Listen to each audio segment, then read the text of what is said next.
te tegu ko ci yoon buñ capitaine Touré pare nag président Birame Souleye bi nga xam ne mooy président groupe parlementaire Yewwi Askan Wi mais nekk également vice-président PASTEF ñun xamuñu ex-PASTEF nekk vice-président PASTEF mooy ñëw nag joxe message bi nga xam ne mooy message wu LACOS mu jëm ci acteurs politiques yi nga xam ne tey jii ñoo ngi ci ay jafe-jafe te ñoo ngi dëgmal élection bi nga xam ne moo gën a am solo Sénégal ñu war a mun a xam nan la ñuy liggéeyee pour que li ñu bëgg ak li askan wi bëgg ndaxte askan wi lenn rek la bëgg mooy élection am le 25 février 2024. bu ko defee moom dina joxe message wu ak kaddu LACOS mu tëj waxtaan bi. Je vais dire un petit mot en français parce que apparemment la presse étrangère est également bien représentée. Après les salutations et nos remerciements pour votre présence massive à ce point de presse qui est éminemment important pour nous, dans la mesure où nous considérons que la situation est très délicate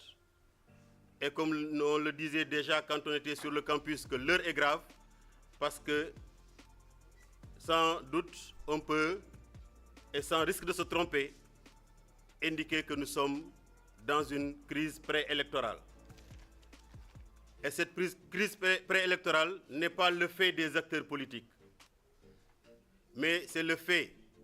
de nos concitoyens qui ont été choisis pour faire partie de ceux qu'on appelle les 7 sages, qui ont transformé notre Conseil constitutionnel en un machin. De sorte que beaucoup de candidats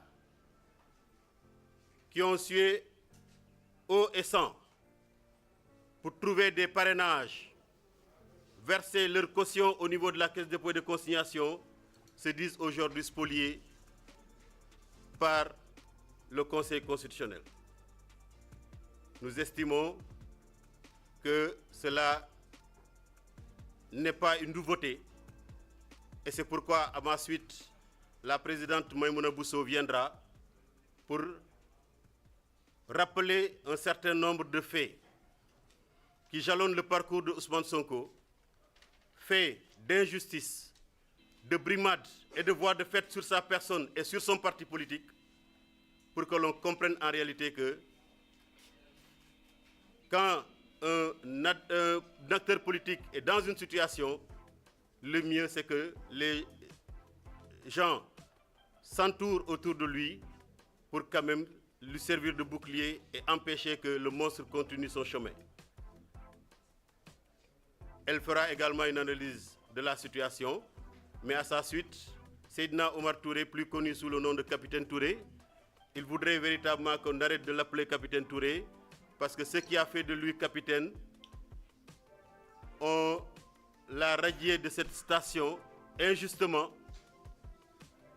mais nous considérons qu'on est capitaine un jour, capitaine toujours. Il viendra dans une analyse éclairée, montrer au peuple sénégalais et au monde entier les manquements et les failles et les incohérences que contient la décision du Conseil constitutionnel concernant le leader de l'opposition, le candidat du peuple sénégalais, à savoir le président Ousmane Sonko.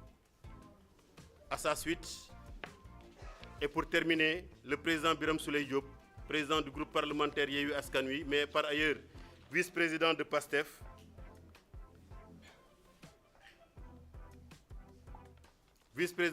viendra livrer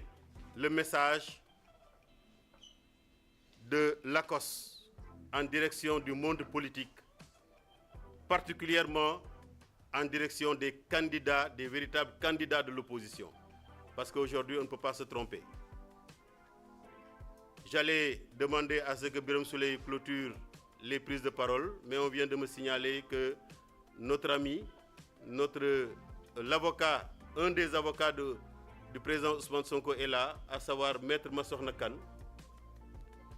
Et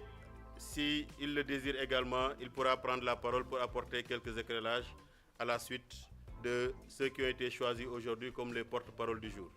Donc sans tarder, je vais laisser la parole à la présidente Maïmouna Bousso pour apporter son analyse et faire quelques rappels historiques.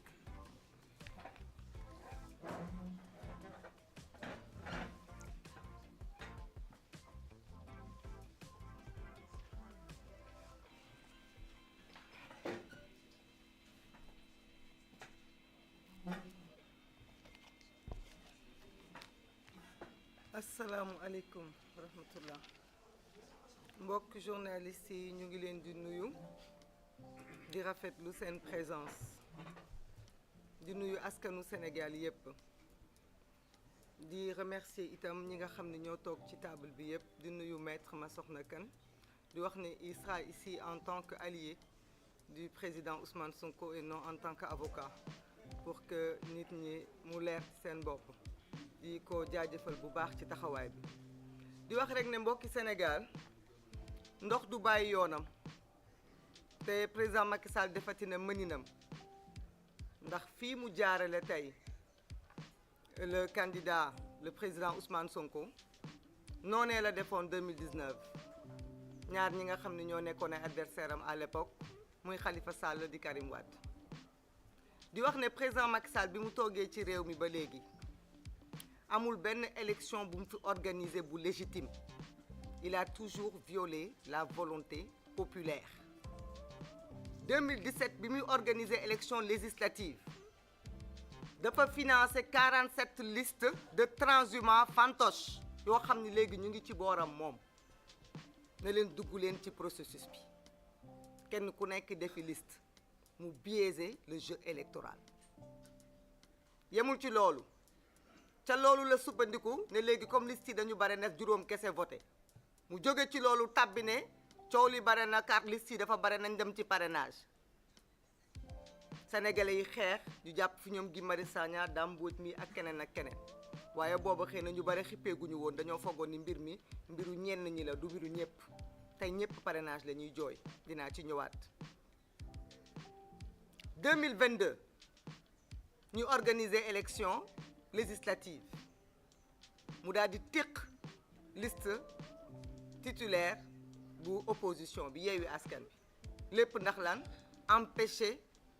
le candidat Ousmane Sonko mu am immunité parlementaire ndax booba mu ngi ci benn projet jëm ci kawam te xam na moom fi mu jëm waaye loolu itam damay wax kan moo ci nekkoon complice am une partie de l'opposition ak conseil constitutionnel mi nga xam ne ñoo ko validé woon waaye yemul ci loolu ndaxte dama tëb 2019 ndax 2019 dafa écarté ay adversaires politiques am wax naa ko léegi kan moo ko ci jàppale conseil constitutionnel ak ay jurisprudence yoo xam ni tey wëlbatiku nañu la ñu waxoon ay le rabat d'arrêt n'est pas suspensif maintenant le rabat d'arrêt est suspensif génne la ci carte électorale ay article L30 L24 lan moo ko mbubbu muy dialogue waaye yemul ci loolu ba tey 2022 bi mu bloqué liste ba pare mu ñëw 2024 mu organiser nag opération maa tey jël 260 candidatures yoo xamante ne caaxaan faaxe la sànni leen ci liste bi toog ba mu neex ko mu def ci ay pré admis 93 pré admis waaye loolu yëpp benn kese moo ko ci amoon importance muy bi tax coow li am muy candidature bi nga xamante ne moo tax conseil constitutionnel mënatul sax appliquer propre jurisprudence am yi mu appliqué woon ma Samba ak ma Demba ak ma Paate mais fii il faut mu inventé wu waat créer ay yu bees mooy conseil constitutionnel su demee ba moom war a wax ci li nga xam ni mooy processus électoral bi ñëw amul lu muy teg ci loxo sénégalais yi lu dul candidat bii ma tere woon barki démb ne ko du bokk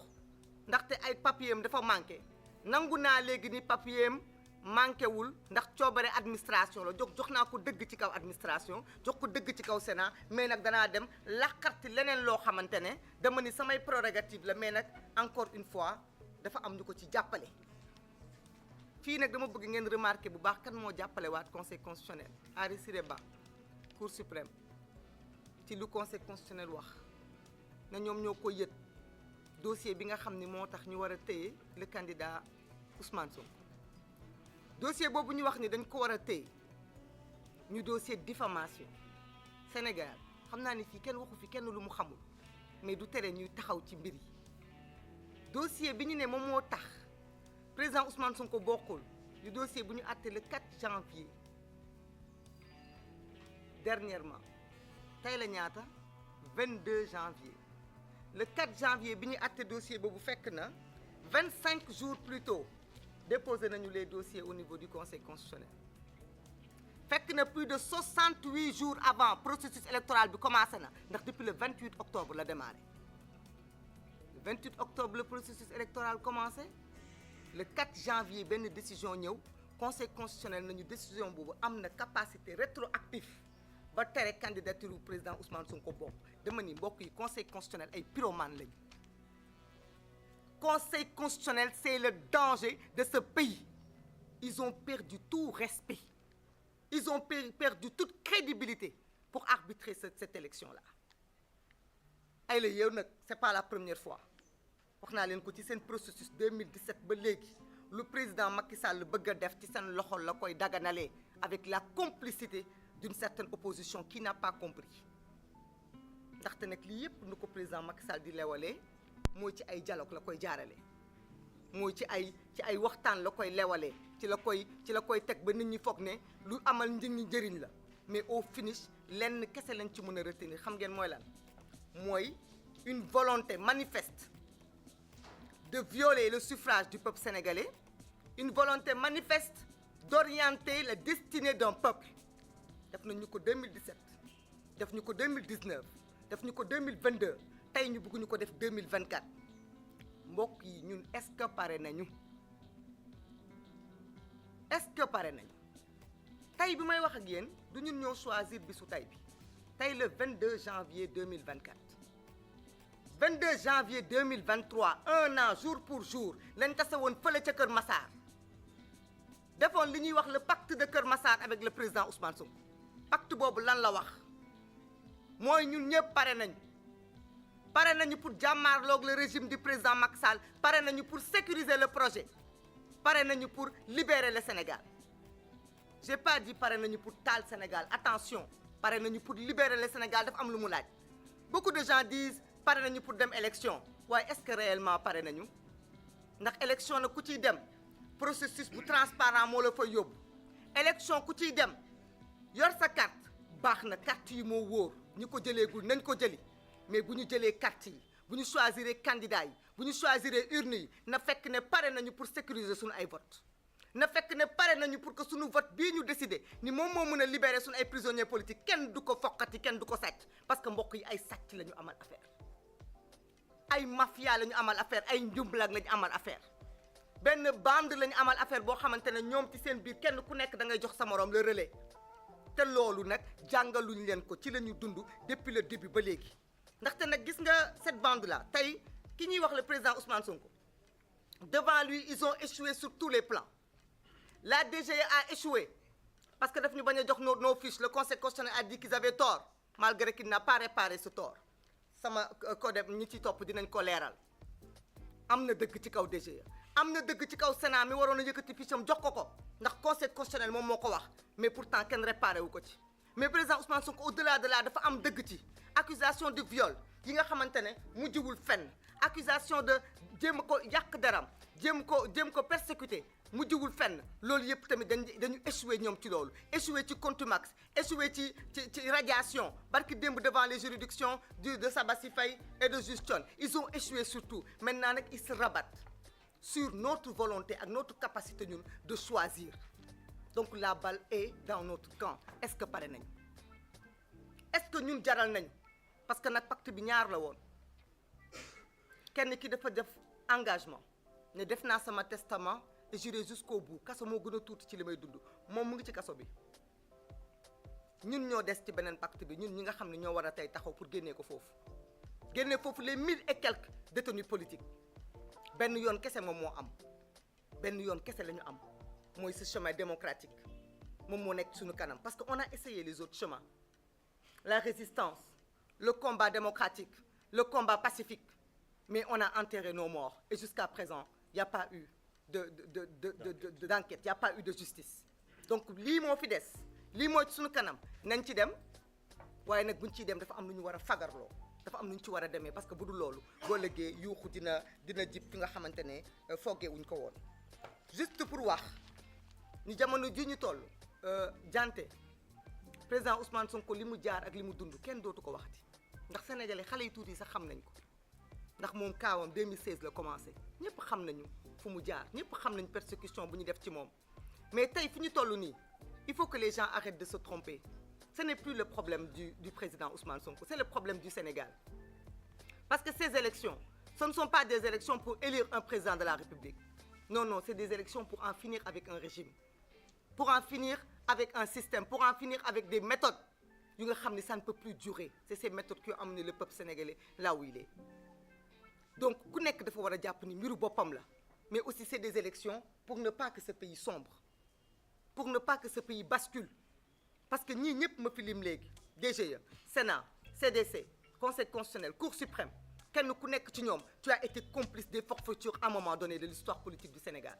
Et les Sénégalais prennent acte. ñii ñoo wax ne bu ñu jógee ci processus bi jàkkaarloog ñoom après les élections Conseil constitutionnel bii moom moo wax ne moom mooy validé après Cour suprême moom mooy taxaw ci kanamam ñu waat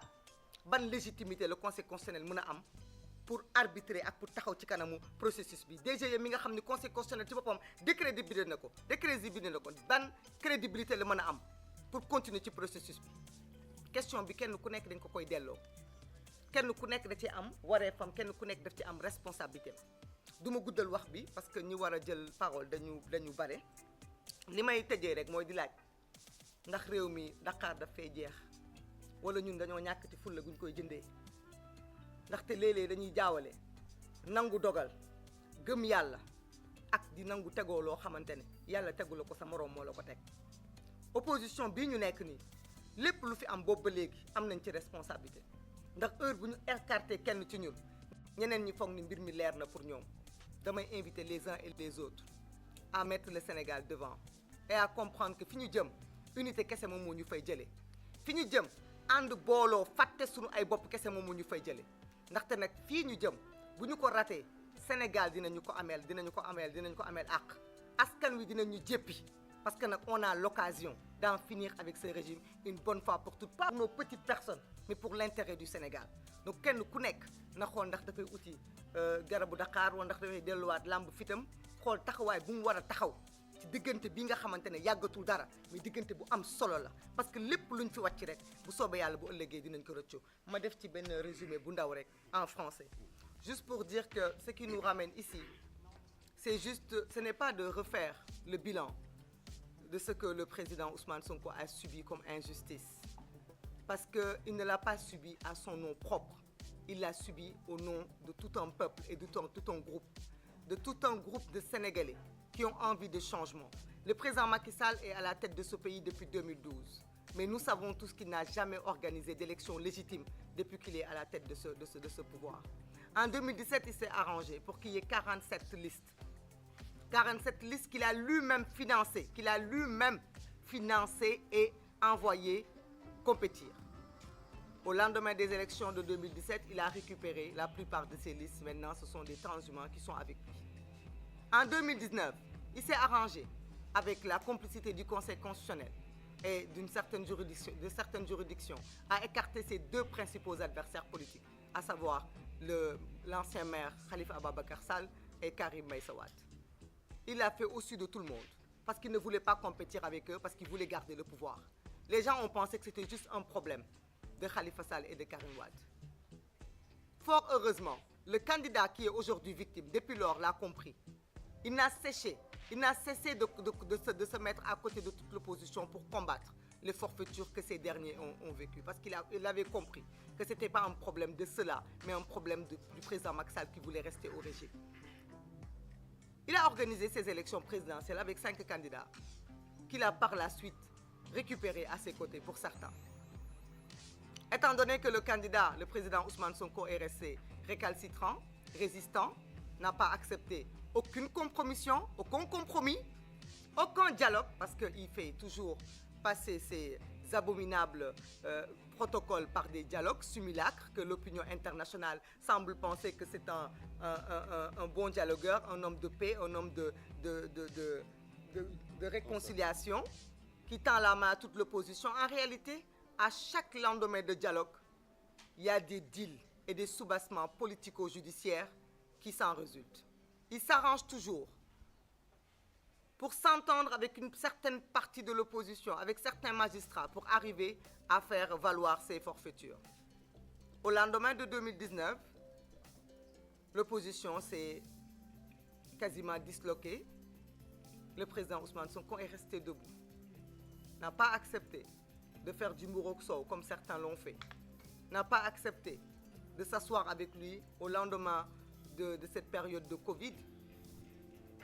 Qu'est-ce qu'il a fait? Il l'a attaqué, calomnié, accusé de viol, poursuivi, pourchassé, violenté. Les archives sont là. Ça ne l'a pas suffi, parce que le président Macky Sall est de ces hommes qui ne supportent pas en réalité de voir meilleur, ou plus debout, ou plus droit, ou plus résilient que lui. Il a oublié pourtant qu'en 2012, c'est le même peuple qui a accompagné le président Ousmane Sonko durant ces 3 dernières années qu'il a apporté à la tête de la magistrature suprême. Il a persécuté le président Ousmane Sonko et au-delà de lui, il a été jusqu'à organiser des élections législatives sans la liste titulaire de l'opposition, qui a été charcutée avec la complicité d'une partie de l'opposition, avec aussi la complicité de la Cour du Conseil constitutionnel. Il s'est retrouvé majoritaire à l'Assemblée nationale, avec peine bien sûr. Mais ça n'a pas suffi. En 2024, le voilà, qui malgré le parrainage, malgré tout ce qui s'est passé, il se retrouve avec 260 candidatures, pour la plupart inconnues même du commun des Sénégalais. 93 qui passent le premier filtre, et maintenant 20 qui sont admis à participer. Mais 20 parmi lesquels ne figure pas le leader de l'opposition sénégalaise. Comment peut-on cautionner des élections sans le leader de l'opposition?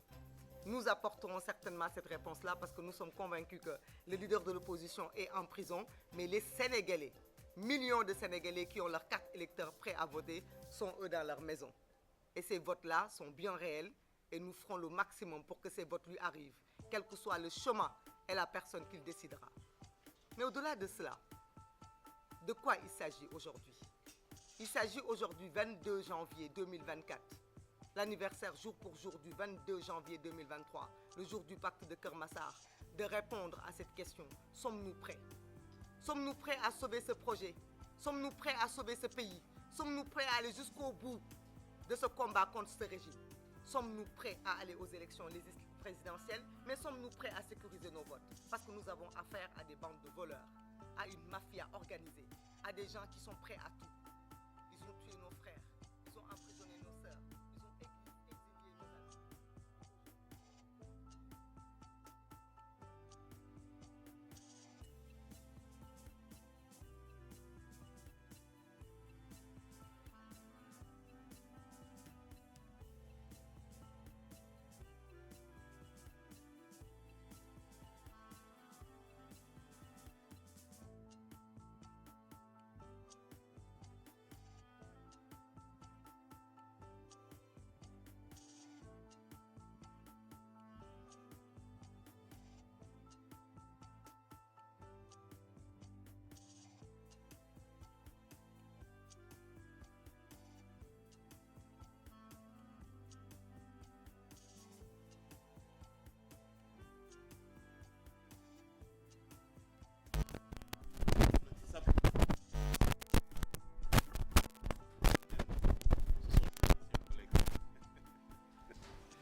Des anciens collègues.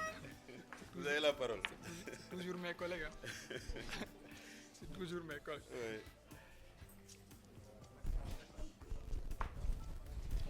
Assalamu alaikum. Waaleykum salaam. Mbokki Sénégal maa ngi leen di nuyu di leen sant surtout di gërëm président Dianté pour la confiance parce que je considère que la personne la mieux indiquée peut-être pour aborder ce sujet ce serait peut-être l'honorable député Ayib Daffé wala Ngagne Demba Touré qui malheureusement est exilé qui est mieux placé pour aborder cette question parce que ñoom ñoo fi nekkoon depuis toujours et ñoom ñoo porté combat bi depuis toujours vraiment donc c'est pour wax leen rek que damay gërëm assistance bi ci confiance bi. Et aussi analyse bi c'est pas l'analyse d'un spécialiste moi je suis juriste mais je suis privatiste donc pour ngeen comprendre s'il y a des incohérences dama bëggoon juste soulever quelques incohérences par rapport à cette décision du Conseil constitutionnel et boo leen xoolee première liste rejet bi et le président Ousmane Sonko dafa bokk ci ñu njëkk a rejeté lu tax ñu ne parce que moom dossier am matul lu tax matul parce que dafa amul quittance caisse de dépôt et de consignation te ñun ñëpp gis nañu dans quelles conditions la ko amul et même juge yi ñoo rendraat encore une autre liste beneen décision de rejet bu ñu defee recours ba pare ñu wax ne que effectivement que le fait que le président Ousmane Sonko amul quittance du fautam fautu administration bi la donc son dossier est complet les mêmes juges alors que ñoom waxoon nañ ne au début que ils avaient examiné le dossier au fond c'est-à-dire dans le fond c'est-à-dire xooloon nañu dossier bi yëpp donc ñoom bu ñuy njee xool au début gisuñu loolu donc il a fallu que ñu def recours ba pare boobu la ñu dem gis donc c'est extrêmement grave en fait et lu mel ni candidature et élection présidentielle nga jël dossier candidat nga traité que de manière aussi légère beneen aspect bi boo xoolee bu ñu en fait quand ils ont rejeté le dossier parce que le dossier n'est pas complet ñu ñëwaat ci beneen aspect ñu ne léegi que malgré que le dossier soit complet léegi le président Ousmane Sonko ba léegi mënul nekk candidat lu tax parce que ñoom jàpp nañ ne Ousmane Sonko dañu ko condamné te si condamnation boobu ñoom dañoo wax ne que Cour suprême moo leen transmettre dossier bi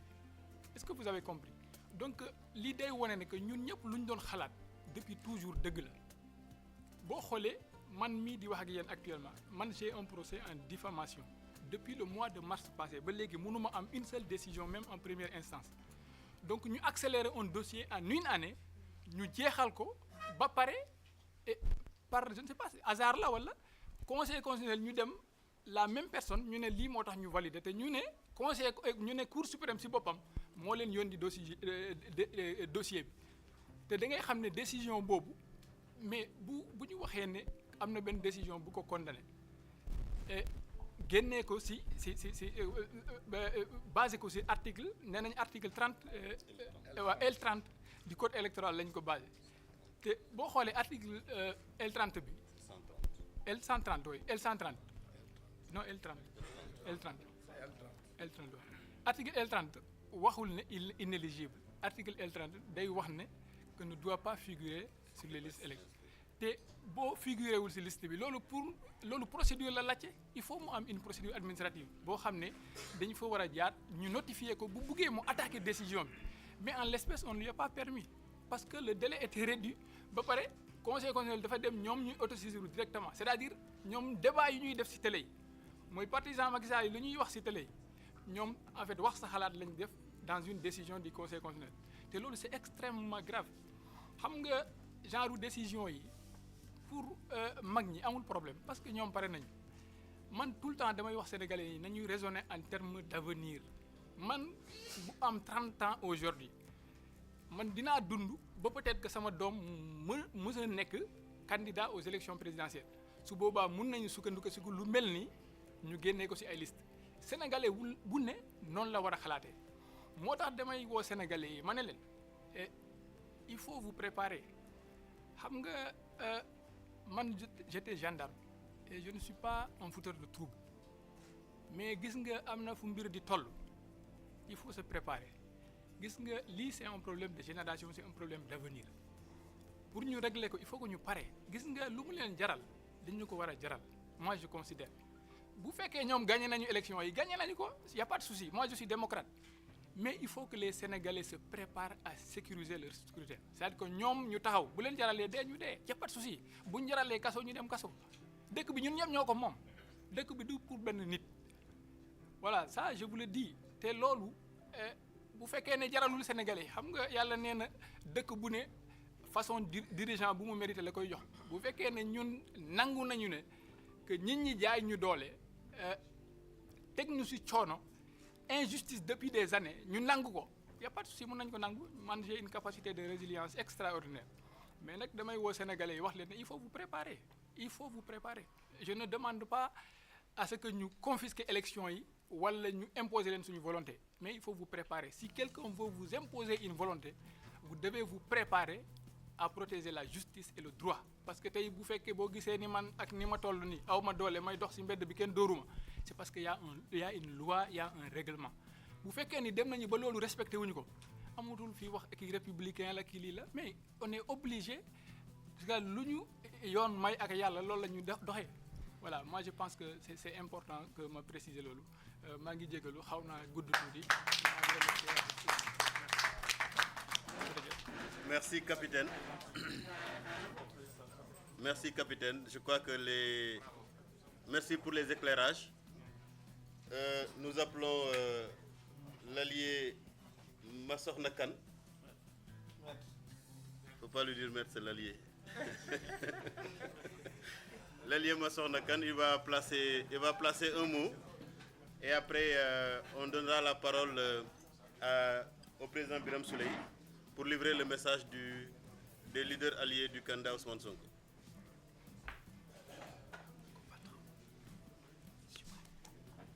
Ça va.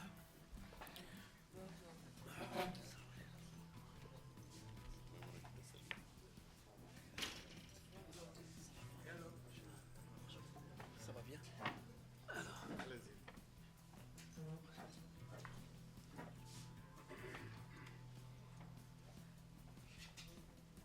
Assalamu alaikum wa rahmatullah. Bonjour ou bonsoir. Je peux dire que je suis très fier de notre presse parce que c'est vraiment impressionnant. On voit que vous prenez vraiment votre métier au sérieux et que vous êtes toujours au front comme nous les acteurs politiques. Ce n'est pas aujourd'hui Maître Massokhna Kane qui est devant vous, avocat, mais c'est Massokhna Kane, chef de parti Union des forces patriotiques, qui est là devant vous aujourd'hui et qui est membre de cette coalition. C'est important de le dire. Je ne vais pas reprendre ce que les uns et les autres ont déjà si bien dit, mais je veux juste faire quelques observations. Ce pays nous appartient, à nous tous, ou plutôt appartient à nos enfants et à nos petits-enfants, qui sont en train de grandir. Et c'est l'avenir de ce pays qui est en jeu aujourd'hui, avec ces élections. Les citoyens ont la possibilité, tous les 5 ans, de choisir ceux qui vont diriger ce pays, qui vont avoir le pouvoir de nomination, qui vont avoir l'argent du pays, qui vont décider de tout ce qui va se passer dans ce pays. C'est important de savoir qui est-ce qu'on va choisir. En tout état de cause, si on fait le bilan des 5 ou des 10 dernières années, force est de reconnaître que c'est catastrophique pour la vie des populations. Dans tous les secteurs. Dans tous les secteurs. Vous prenez les denrées de première nécessité, elles sont beaucoup plus chères. De moins en moins, ça devient plus cher. L'eau, l'électricité, les soins médicaux, l'hospitalisation, je n'en parle pas. Les soins médicaux, l'école, la justice, c'est partout le chaos, c'est partout la catastrophe, malgré tout ce qu'on vous dit comme bilan et tout ce qu'on vous montre comme image, réalisation. Feu Kebambaï disait déjà, il y a fort longtemps, que les Sénégalais étaient fatigués. Si on devait comparer avec maintenant, je crois que Les Sénégalais ont la chance d'être résilients et résistants. Parce qu'ils ont foi. Ils ont foi en Dieu. Et ça, c'est une force. Croire est une force.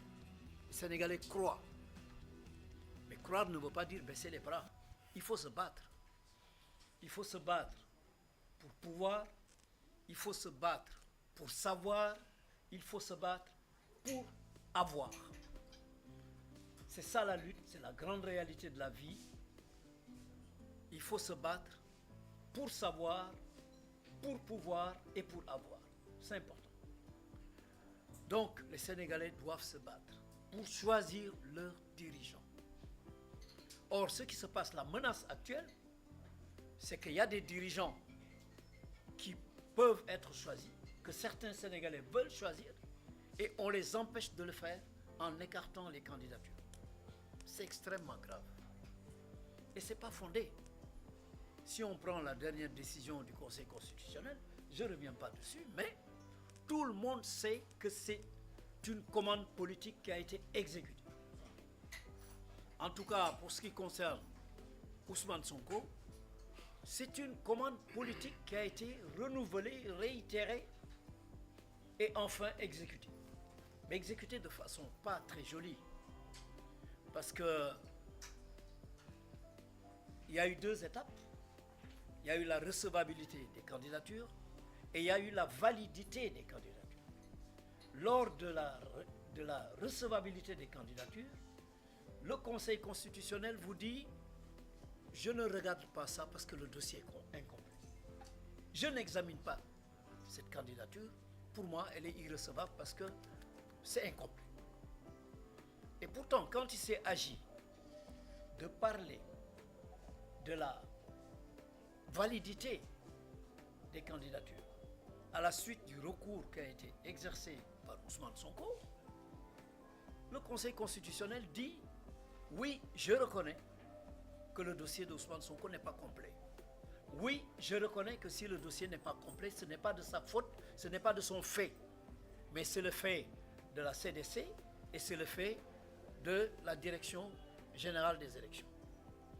Il fallait le dire plus tôt. L'honnêteté aurait été de le dire dans la première phase pour lui permettre d'exercer ses voies de recours. On l'a empêché de le faire. On a finalement reconnu ça.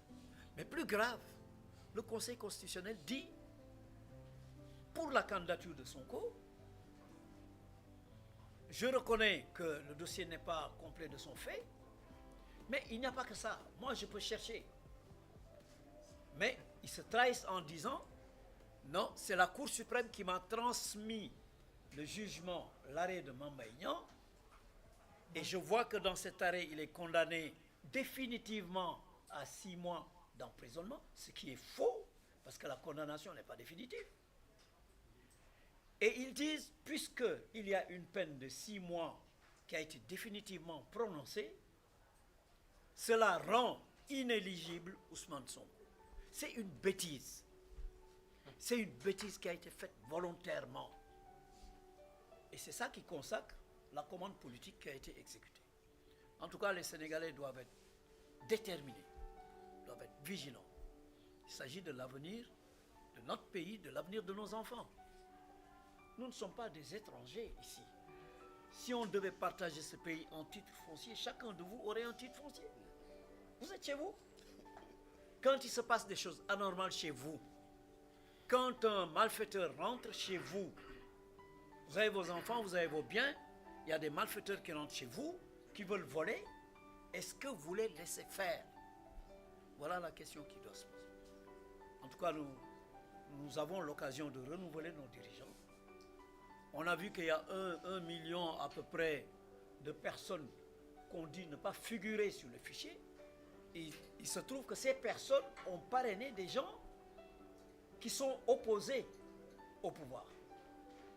Comment on a fait pour dire que ces 1 million de personnes ne sont pas dans le fichier? Si cela devait continuer jusqu'aux élections, ce sera 1 million d'électeurs de moins pour les candidats de l'opposition. Donc voilà où il faut être très vigilant. Je m'arrête là parce que je sais que tout a été dit. ci wolof li ma bëgg a wax ci lu gàtt rek mooy man mi toog fii tey du avocat bi moo toog fii tey il faut que ça soit clair tey homme politique chef de parti moo fi toog parce que dafa jot ma jóg en tant que homme politique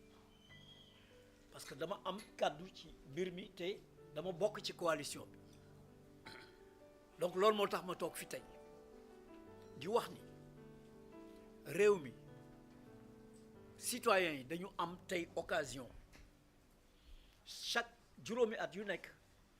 ñu choisir ñi nga xam ne ñooy diriger réew mi pendant juróomi at yore xaalisu réew mi yore baatu nomination réew mi ñooy nommé ci poste yépp donc yore décision yépp ñooñu la ñu war a renouveler ñu leen di laaj ñi fi nekkoon depuis 5 ans depuis 10 ans depuis 12 ans war nañu ay terre war nañu ay taleeg yu kenn xam mais ci dund askan wi ci yëg-yëgu askan wi ci seen dund tous les jours est-ce que sénégalais yi nekkuñu ci jafe-jafe nekkuñu ci métit nekkuñu ci jaaxle muy affaire u njàng muy affaire u faj muy affaire u lekk muy courant muy électricité yooyu yëpp dana ci ñëw ci pendant la campagne ci détails yi parce que courant bi dañu waxoon ci plan yeesal ni ñu en 2015 2020 danañ jëndee courant entre 60 et 80 francs le kilowatt actuellement ñu ngi ci presque 200 francs après plus de des centaines de milliards yu ñu investir ci plan yeesal et avant plan yeesal amoon na plan tàkkal amoon na plan suqali milliards yooyu yëpp fan la jaar ñoom lañ ko war a laaj donc sénégalais dañu war a am seen fulax seen fayda ñu ngi ci seen biir réew newuñu doxandeem newuñu ci àll ba newuñu ci dëkku jàmbur seen dëkk la ñu nekk xam ne buñ doon séddalee suuf si yéen ku ci nekk dina am titre foncier dina am wàll ci suuf si donc da ngeen am baat ci réew mi li mu war a doxi loolu tax ngeen war a taxaw parce que conseil constitutionnel li mu fi waneegum baaxul dalul xel ndax dañu éliminer candidat yu bare yoo xam ne kenn waru leen woon éliminer parce que bu dee jàng bu dee seen bëgg réew ñoom wane nañu ko def nañ seen i preuve dañ leen waroon bàyyi ñu compétir parce que ci sénégalais yi am na ñoo xam ne ñii bëgg nañu voter pour ñooñu mais léegi xañ nañ leen te loolu conseil constitutionnel moo ko def conseil constitutionnel aussi moom moo éliminer Ousmane Sonko élimination bu ñaaw bu jubadi ndax liñ ko def mooy dafa amoon ñaari étape bu njëkk bi mooy dossier candidature yi est-ce que dañ koy accepter recevabilité ñu ne bu Sonko duñ ko xool parce que matul mais bi ñu ñëwee ci deuxième phase bi dañu ni dossier Sonko kat matul wante li tax mu manqué ay pièces du ci coobareem du ci jëfinam ñi ko def mooy CDC mooy direction générale des élections donc jox nañ ko raison mais bañ ko war a jox raison ci première phase bi la pour mu mën a def ay recours am mën a def yenn opération yi ñu xañ ko loolu mais bi yoon li tax deuxième phase bi ñu ne candidature am c'est pas valable dañu wax ne cour suprême moo leen jox arrêt ñoom dañu mënoon nañu def seen enquête mais defuñu enquête dañu cour suprême moo leen transmettre arrêt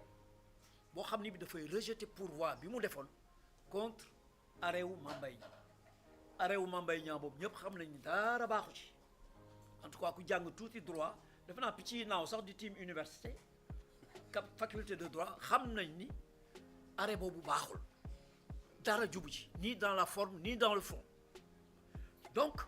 ñu ne cour suprême moo leen transmettre arrêt waaw cour suprême lu ci yoonam bu mu leen di transmettre arrêt benn ngo ñaareel bi ñu ne arrêt boobu dafa rejeter pourvoi wu Ousmane Sonko et que donc condamnation 6 mois avec sursis c'est devenu définitif or loolu du dëgg parce que ñun déjà dugal nañu avocat Ousmane Sonko yi dugal nañu rabat d'arrêt te loolu kenn attegu ko ñu ne condamnation définitive ba pare nag daal di ni condamnation définitive boobu moo tax il est inéligible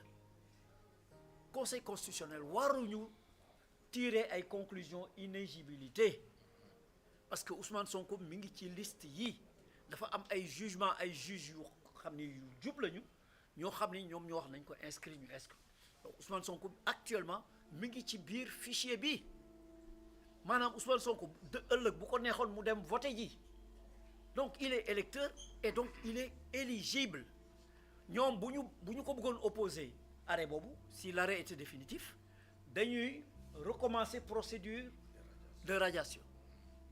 bu ko defee bu ñu ko radier notifier ko moom mu def recours am ainsi de suite defuñu ko conseil constitutionnel nag ñëpp xam nañ li mu fi daan def ci at ya passé yëpp moom la defaat maanaam ñu sant ko benn liggéey mu def ko loolu la ñu won te am nañ droit wax ko moo tax ñu ne constitutionnel taxawaay bi mu taxaw te am na beneen taxawaay bu ko desee parce que moom moo war a arbitrer résultat yi donc xel dalul ci conseil constitutionnel surtout que am na lu mat 1 million électeurs yoo xam ni ñoom dañu joxe parrainage daan wote et tout ñu ne nawuñu ci liste bi bu ñu nawul ci liste bi fan nañ nekk te kooku ay informaticiens wu conseil constitutionnel ñoo ko def fichier boobu kenn xamu ko ñooñu xëy na ëllëg bu ñu waree voté comme ñoom dañu parrainé woon opposition xëy na bu ëllëgee ñu ne leen du ngeen voté newu leen ci kii bi parce que yéen a parrainé woon opposition donc loolu la sénégalais yi ci la ñu war a taxaw ñu wax sénégalais yi ñu taxaw parce que xeex bi day soog a tàmbali pour ñu exercer seen droit pour participer tànn ñi nga xam ni ñooy jiite réew mi ëllëg ak ginnaaw ëllëg en tout cas pendant 5 ans voilà loolu laa ci bëggoon yokk rek di leen sant di leen gërëm encore toutes nos félicitations à la presse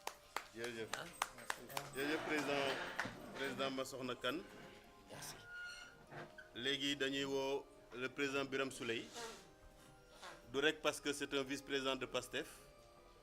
du rek parce que c'est le président du groupe parlementaire Yewwi Askan Wi mais sénégalais yëpp xam nañ ne Birame Souleye candidat la woon à l'élection présidentielle mu mujj teg candidature am ci suuf ñëw bokk ci l'ACOS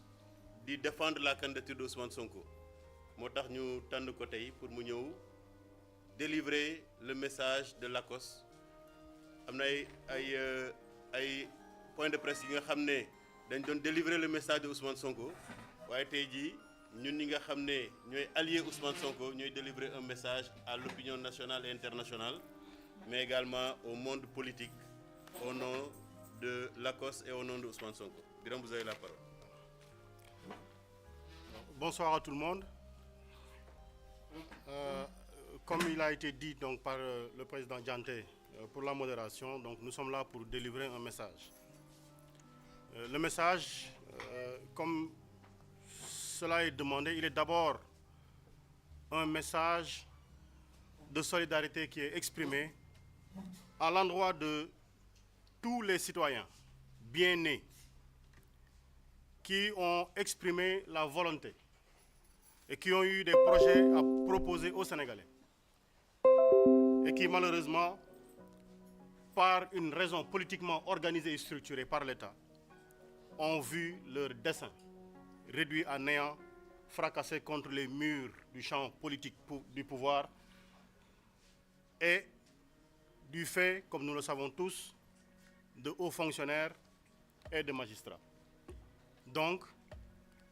nous leur exprimons toute notre solidarité et nous allons appeler toutes ces personnes à s'unir pour le travail final. On y viendra tout de suite. Nous avons dit qu'ils ont été exclus de ce rendez-vous électoral par la DAF pour certains. Pour le cas d'Ousmane Sonko, on connaît bien l'histoire avec tonton Ayibou Ndafé. La DGE,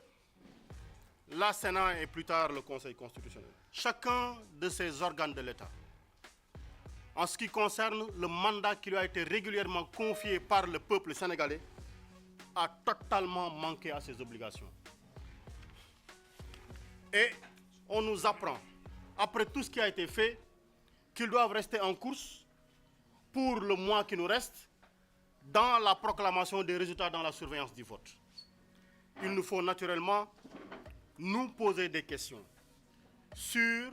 la confiance qu'on devra accorder à quelqu'un qui a déjà trahi d'une certaine manière. Quelle confiance? Est-ce qu'on va décider de leur donner une deuxième chance? Ou est-ce qu'on va dire, nous sommes fatalistes, on va accepter les coups de boutade qu'ils vont encore nous donner? Voici les questions que nous sommes en train de nous poser. Et donc, ces organes doivent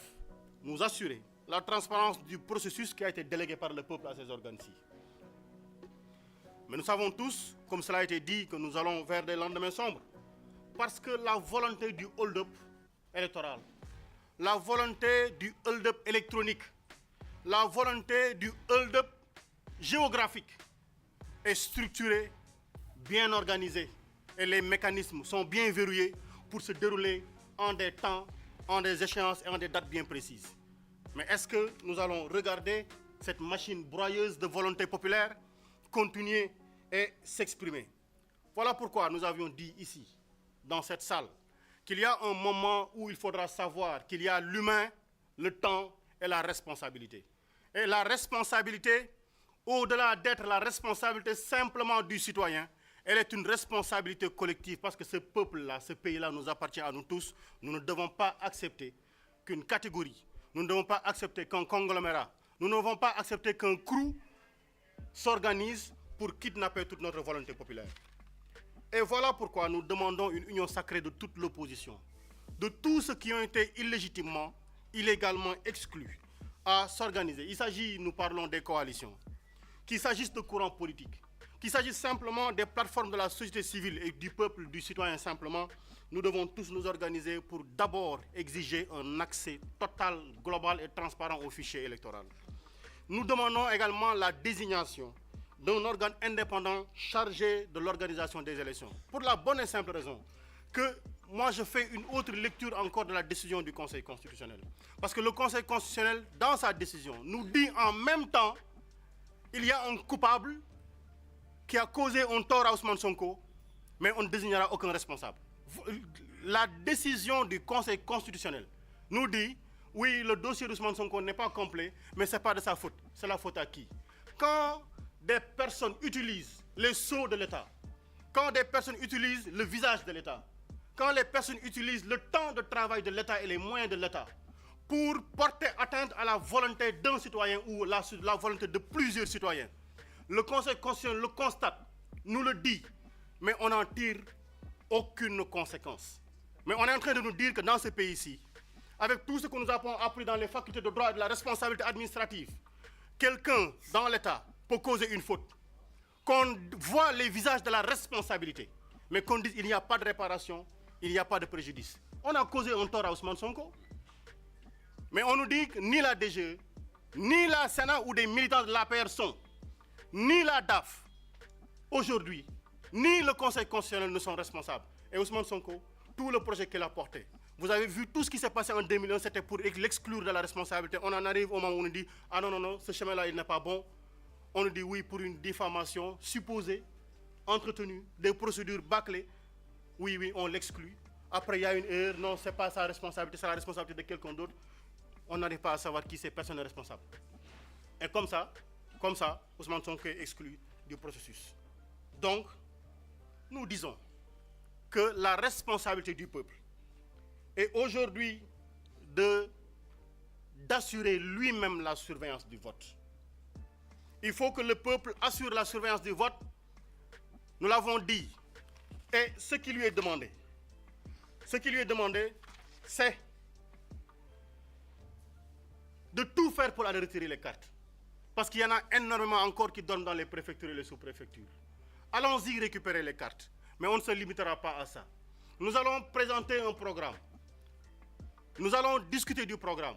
Nous allons en débattre. Mais le plus important, c'est que nous devons voter. Mais surtout faire voter. Il nous faut voter et faire voter. Mais au-delà de ça encore, et pour le vote, il nous faut nous-mêmes surveiller le vote. Parce que si vous faites confiance à la Sénat, si vous faites confiance à la DAF, si vous faites même confiance au Conseil constitutionnel, on verra l'histoire se répéter parce qu'à une heure bien précise, certains sortiront pour dire oui, un tel a remporté les élections, il a un pourcentage de tel, mais ça on connaît. Mais cette année-ci, nous n'allons pas accepter que cela se produise. Donc nous-mêmes, nous devons surveiller ce vote-là parce que nous avons raté énormément de rendez-vous. Et je n'ose pas dire aujourd'hui que notre présent rendez-vous est le dernier rendez-vous avant le Rubicon parce que nous avons déjà franchi le Rubicon. Et sachez-le, il n'y a pas de confort sans effort. Parce que nous tous savons que confort sans effort est une ruine malheureuse de l'intelligence. Nous sommes tous intelligents. Nous avons une volonté et cette volonté-là, nous allons l'exprimer nous-mêmes en étant les surveillants du vote, en étant les électeurs. Notre volonté, nous n'accepterons pas qu'elle soit confisquée. Voilà pourquoi je terminerai en disant, en attendant tout ceci, il faut qu'ils sachent toutes leurs magouilles sont tombées. Ousmane Sonko ne devait pas être candidat, mais Bassirou Diomaye Faye en étant candidat, c'est Ousmane Sonko qui est candidat. Et donc, nous avons notre candidat. Nous avons notre programme, nous avons notre homme en Diomaye, Bassirou Diomaye Diakhar Faye. Ben, c'est Ousmane Sonko qui sera sur le terrain. C'est Diomaye Faye qui sera sur le terrain. Si on ne les donne pas, mais écoutez, qu'ils nous regardent faire parce que nous allons faire le taf pour eux. Nous sommes tous prêts, n'est-ce pas? Nous ferons le travail pour eux et nous reviendrons ici pour constater. Mais on ne dormira pas sous nos lauriers. Kaddu yi du gudd du bari. Du gudd di bari parce que dañoo seetlu li fi xew weesuwul lenn lu dul ay nit tànn ne réew mi bu ñu waree jàkkaarloog askan wi ñoom ñooy tànn kan ak kan ñoo fay dem ñu wëlbatiku seppi ay ñoo xam ne ñi amoon nañ éene jariñ Sénégal ci élection yi indi seen programme sénégalais yi atte waaye ñoom ñu attel seen bopp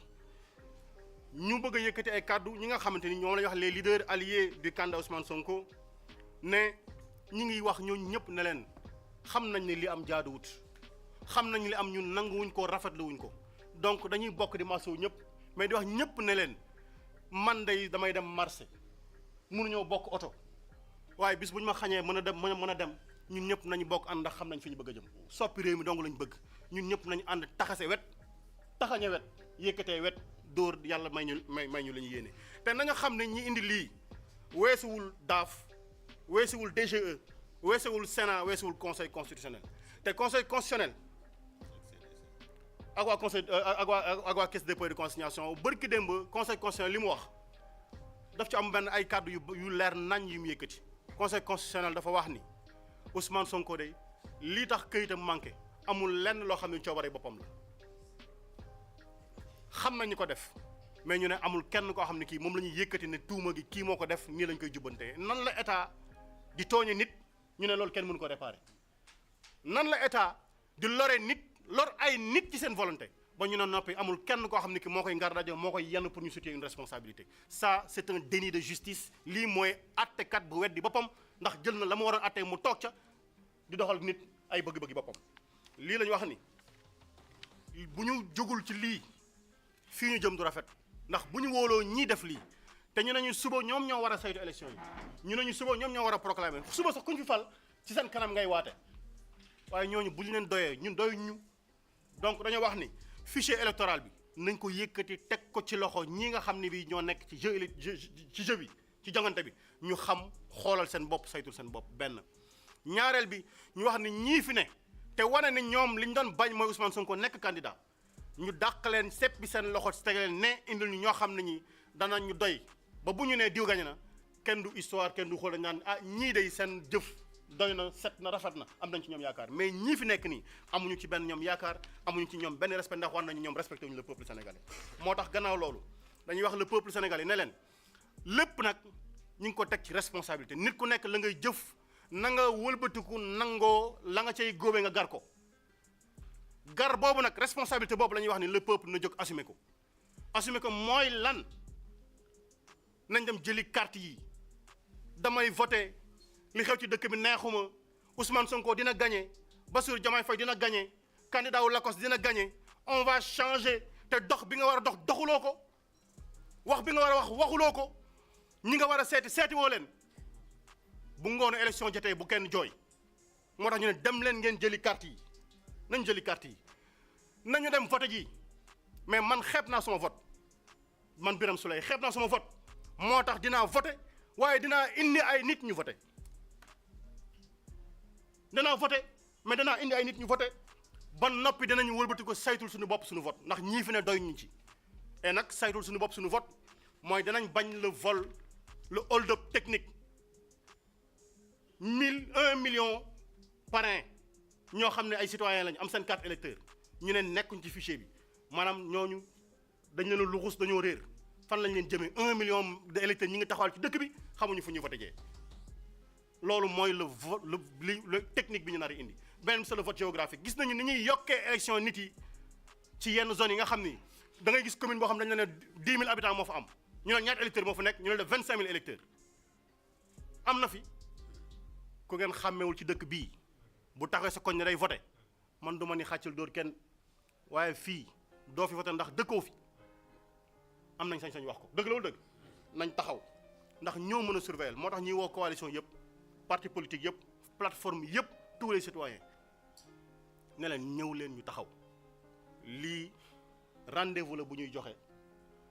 lajj nañu ay rendez-vous yu baree bari mais bii day waruñu ko warate ndax li ci laxasu li ci ngar daajewu li ci nekk ci biir dafa bari te benn rek waroon na cee doy bu ñu ne am nañ ndam Ousmane Sonko fekk suñu bu ñu ne am nañ ndam Bassirou Diomaye fekk suñu bu ñu ne am nañ ndam prisonniers yi ci kaso bi yëpp fekk suñu bu ñu ne am nañ ndam Habib Sy Bassirou Diomaye ak keneen ñëw taxaw jàkkaarloog Ousmane Sonko loolu rek mbégte googu rek war na justifier tous les sacrifices ndax Ousmane Sonko lépp lu mu waroon a def pour le peuple lépp lu mu waroon a wax lépp lu mu waroon a muñ lépp lu mu waroon a indi ci xam-xam ak xel andi na ko teg na ko desalatuñu dara ñun ñoo ci des nañu woddu nañu sol suñuy tubay nañ jël suñuy kaaga nañ jël suñuy li ñu war a jëfe taxaw xaar ndax jot na ba noppi salaamaaleykum wa rahmatullah. voilà donc ñoo ngi leen di gërëm bu baax a baax di fi yëkkati ndaje bi xam ne ci ay fan yu néew également am na ay jéego yu rëy yoo xam ne war nañ ko doxal bu ko defee ñu ànd ceeg suñuy naataango yu nekk ci yeneen kuréel pour que ñu taxawu askanu Sénégal pour que li mu bëgg mooy élection am le 25 février 2024 pour que li mu bëgg mooy soppite am le 25 février 2024 pour que li mu bëgg mooy que système bu fi nekk ñu jëlee ko fi ñu indi anti système te anti système du lenn lu dul projet bi nga xam ne moom la Ousmane Sonko woon Sénégalais yi te ñu ànd ceeg moom ñu nangu ko asalaamaaleykum wa rahmatullah.